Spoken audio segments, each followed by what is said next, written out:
French language teachers in the West Nile region have dismissed allegations that studying French in Ugandan schools promoting neocolonialism by France. Speaking on Monday, August 25, 2025, during the opening ceremony of the French Camp CALUFU, West Nile region 2025 at St. Mary's Ediofe Girls Secondary School, the teachers emphasized that learning French offers immense opportunities for students rather than advancing colonial interests. Currently, 18 secondary schools, 5 primary schools and other institutions in the West Nile region provide French as an optional subject or course, supported by about 50 teachers, with the majority based in area city schools such as Arua Public, Mvara, St. Mary's Ediofe and Muni Girls, with over 1,000 students enrolled across the region.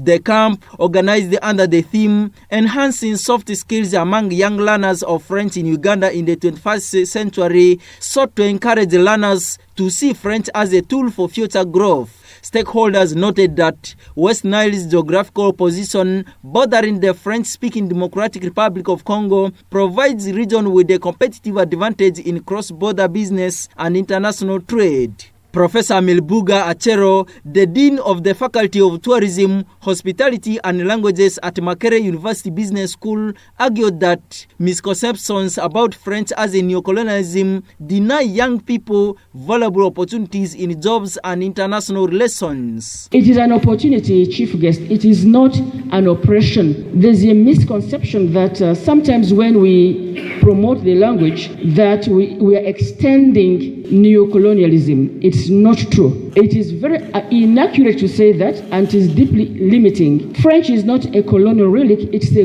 global tool spoken by over 300 million people. How can you fail to learn it? You are part of the 300 million people who speak French at your level. It's a language used in the UN. My colleague there said she missed a job. She was supposed to be in Helsinki. Helsinki is in Finland, English speaking, but the job needed a French language in addition to English. It is an official language in African Union, in the European Union, in the East African community. Mathilda Pigeon, the director of courses at Alliance Française de Kampala, emphasized that French remains an internationally recognized language of communication. Diploma, internationally recognized, meaning that if you continue French, if you are able to do DELF, this diploma, you can get B1, B2, then you go to Campus France in Kampala one day. Hello, I want to study in France. This is my diploma. Okay, you can go. Same for the job.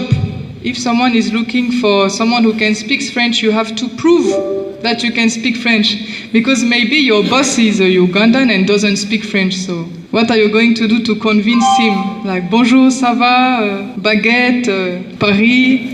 You have to prove it with a diploma. And I know here in Arua, I know it now because it's my first time in. Similarly, Isabella Ditiru, the West Nile Regional Coordinator for French Language, described it as a gateway to business and employment opportunities for young people.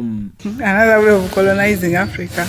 No, I don't agree with that, because if I look at French, I see opportunities for the young people, opportunities of employment, opportunities of doing business. How do you communicate with these Congolese who are ever coming here?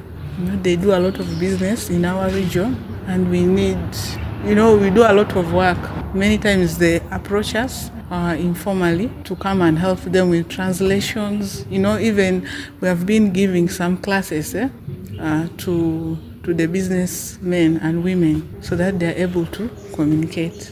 Meanwhile, Arua City Resident Commissioner Salim Kumaket highlighted that French-speaking skills is highly valuable as French companies express growing interest in Uganda's oil and mineral sectors, where bilingual professionals will have an edge. In Uganda here, the French have interest in investing in our country, in the oil industry. Those that they have employed have strategically went and studied in France, in engineering, oil engineering, and so forth and so forth. Even in oil law, they studied from France. And when they came back, the opportunity came on them. More opportunities that come, even service providers who have a relationship with the language are given priority.